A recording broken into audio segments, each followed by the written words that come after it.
Аллаға қалай сенбейсіңдер? Әуелде жансыз едіңдер.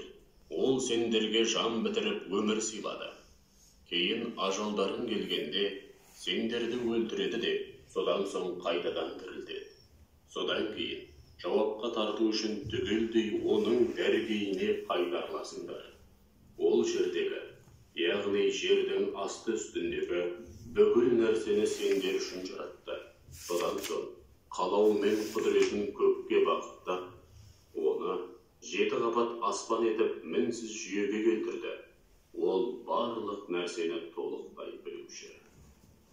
Кезінде Раббың періштелерге мен жер бетінде үкім жүргізетін халифа жаратамын дегенде, періштелер таңырқап, сонда жер бетінде бүлік шығарып, бұзақылық жасайтын және нақақтан нақақ қан төгетін біреуді жаратасың ба?